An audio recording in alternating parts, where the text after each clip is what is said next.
L'hexagramme numéro 48, donc c'est l'hexagramme du puits. Donc c'est vraiment, s'il devait te poser une question, cet hexagramme, c'est à quoi est-ce que tu t'abreuves?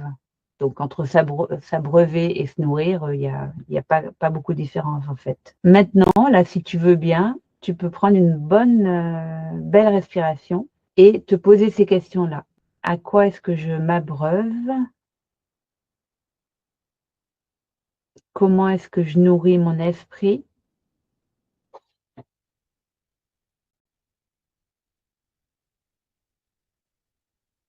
Comment est-ce que je nourris mon cœur, mon corps, mes relations?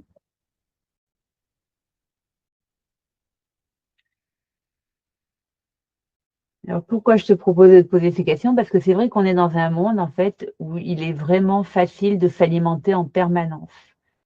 De tout, hein, s'alimenter d'informations, s'alimenter de notifications, s'alimenter de réseaux sociaux, d'actualités, de séries, d'opinions, d'urgences, de comparaisons. Mais finalement, tout ce qui nous est proposé pour, entre guillemets, nous nourrir, justement, n'est pas forcément nourrissant. Enfin, on pourrait presque dire toutes les nourritures ne nourrissent pas. Et c'est pareil pour l'alimentation, bien sûr, hein. Donc, il y a des nourritures qui sont plutôt, on va dire, des excitants, d'autres qui sont des distractions, d'autres qui sont carrément épuisantes. Il y en a qui remplissent le temps, mais il y en a très peu, finalement, qui alimentent vraiment qui on est véritablement et qui viennent vraiment de la source, en fait, de ce qui est vrai, beau, bon, bien, juste pour nous. Et donc, cet hexagramme 48, c'est ce à quoi il nous propose de réfléchir. Donc, c'est vrai que l'image du puits, elle est plutôt assez sympa, hein, parce qu'on a cette idée que le puits, en fait, il est là, mais lui-même, il ne produit rien. Il va pas courir, il va pas s'agiter dans tous les sens, il va pas chercher à expliquer, à convaincre, à être visible, etc. C'est vraiment on peut dire un objet qui est là, qui est stable, hein. Quand on met un puits en pierre dans un jardin, on a cette jolie construction, le plus souvent en pierre en plus. C'est stable, on sait qu'il est profond et on sait qu'il va mettre de l'eau à notre disposition en permanence. Et des fois, ces puits, c'est le cas chez nous, là, ici à Glen, ces puits, ils sont là dans les jardins depuis des générations et des générations et des générations. Donc, les villages sont restaurés, les gens, les habitants des villages changent, il y en a qui meurent, il y en a qui arrivent, etc. Les, les découpages urbains, etc., peuvent changer, mais les puits, en général, ils sont stables, sauf parfois quand on les bouge, c'est très dommage. Mais donc, ce que veut nous dire le Yiking avec ce puits, en fait, vraiment, il parle de profondeur. Et il explique, en fait, dans les textes anciens, que dans nos vies aussi, en fait, il y a comme un puits, une source, en fait, qui est toujours présente, qui est aussi stable qu'un puits, qui ne dépend pas du tout des circonstances, qui ne dépend pas des succès ou des échecs, qui ne dépend pas du regard des autres. Quelque chose qui demeure, mais il faut quand même prendre le temps d'y descendre ou d'y faire descendre notre seau pour aller chercher de la bonne eau fraîche.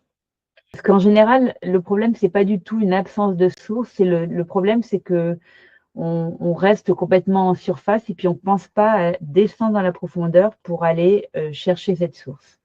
On va chercher à résoudre nos problèmes à l'extérieur. On va chercher des réponses à l'extérieur. On va chercher des solutions à l'extérieur. Alors que ce mois-ci nous invite vraiment à descendre dans notre profondeur. Et ça demande un peu de courage, ça demande du temps, parce que ça implique de ralentir encore. Ralentir, écouter, observer, accepter ce qui est là, accepter la vie comme elle est. Et en fait, cette acceptation, elle est vraiment à contre-courant de l'agitation collective ou de la surabondance de nourriture, entre guillemets, telle qu'on l'a définie tout à l'heure. Voilà, donc je peux te proposer de te reposer la question, là, à cet instant. Donc pareil, tu prends une bonne respiration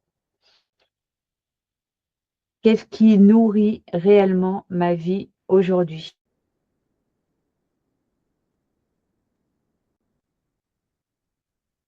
Et tu laisses émerger la bonne réponse. Alors, il n'y a pas de bonne réponse, hein, c'est la bonne réponse pour toi. Et cette bonne réponse, elle n'est pas dans ce qui occupe ta vie. Elle n'est pas dans ce qui la remplit. Elle n'est pas dans ce qui l'agite, mais elle est vraiment dans ce qui la nourrit, qui la fait vibrer.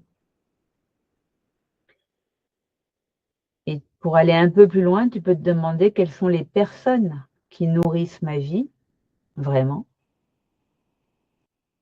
Quels sont les lieux qui nourrissent ma vie, les activités. Et un point très, très, très important, quelles sont les pensées qui nourrissent ma vie. Et forcément, en te posant cette question, tu vas forcément te rendre compte qu'il y a des choses qui prennent trop de place, des choses qui prennent trop de place et qui nourrissent très peu. Et ça, c'est vraiment un début de grand ajustement, en fait, quand tu te rends compte de comment tu occupes tes journées. C'est pas un changement spectaculaire, en fait, c'est vraiment te rendre compte de quand je fais ça, est-ce que je suis vraiment en train de me nourrir profondément?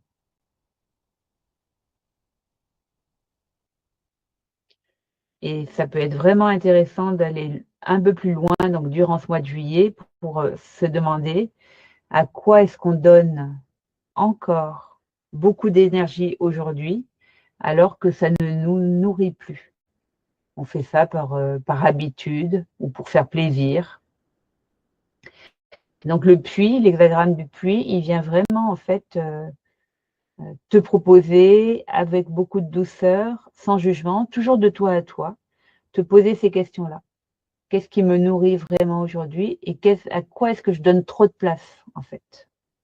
C'est tout simplement une invitation à revenir à l'essentiel.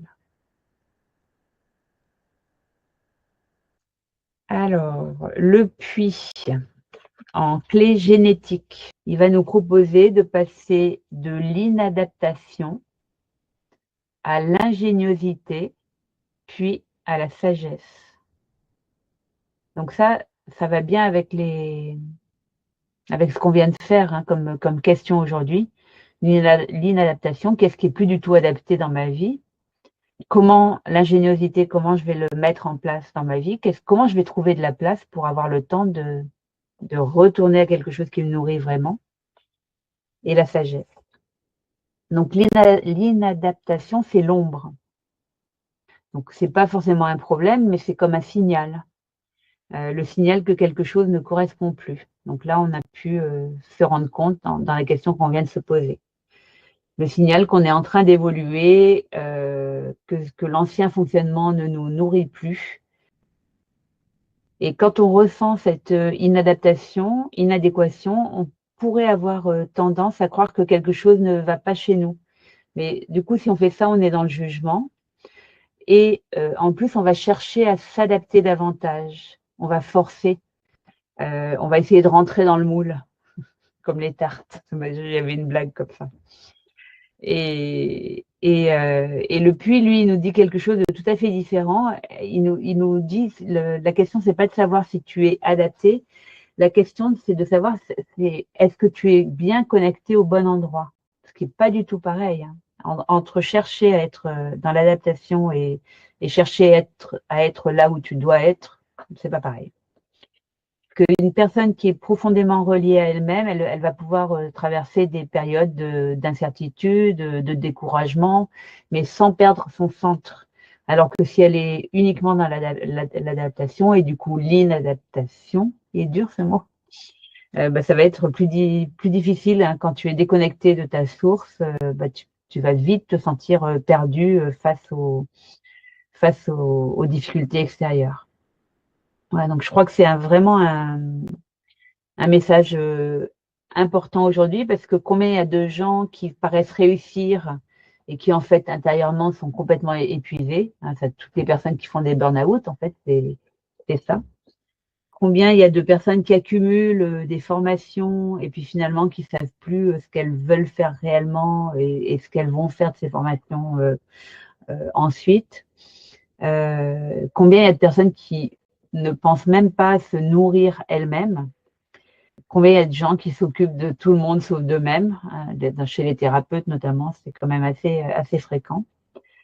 Voilà, donc le mois de juillet propose vraiment de regarder ça. Où est-ce que tu es passé en mode inadaptation à force d'adaptation finalement, et de le faire bien sûr sans culpabilité, sans jugement et avec bienveillance et toujours de toi à toi.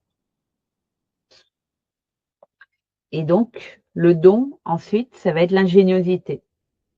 Donc, quand on va accepter de regarder ce qui ne nous nourrit plus, eh bien, quelque chose va commencer à bouger. Il y a une ressource qui va apparaître ou réapparaître. Il y a comme une forme d'intelligence naturelle qui va se remettre en mouvement, une forme de créativité, quelque chose de plus authentique, de plus vivant. Et c'est ça, en fait, que le Yi-King, les clés génétiques appellent l'ingéniosité. C'est pas de la performance. L'idée, c'est pas d'être plus intelligent que les autres, mais c'est toi, comment tu vas faire pour accéder à tes propres ressources. Comment tu vas faire pour te connecter à ta source, à tes solutions, à ta vraie capacité d'adaptation. Comment tu vas utiliser ta capacité d'adaptation pour toi-même, en fait. Et donc là encore, le puits est une image magnifique parce que, en fait, l'eau est déjà là. L'eau est toujours là, ou quasiment toujours. C'est rare un puits à sec. Il peut y avoir une source qui a été déviée, bien sûr, mais voilà. C'est après comment on va chercher cette eau, comment on va puiser cette eau. Et c'est l'image aussi pour dire que cessons d'aller chercher les choses à l'extérieur. L'eau, le puits, la source est là, à l'intérieur. Et plus on va ralentir et plus on va pouvoir observer cette source ou cette ressource. Plus on va pouvoir se reconnecter à notre corps. Et le CD ou la lumière, c'est la sagesse. Donc une fois qu'on a balayé ce qui était inadapté, qu'on a fait preuve d'ingéniosité pour accéder à ce qu'on a envie vraiment, à ce que l'on a envie de faire ou d'être, etc., eh bien la sagesse, en fait, va nous permettre d'incarner tout ça finalement.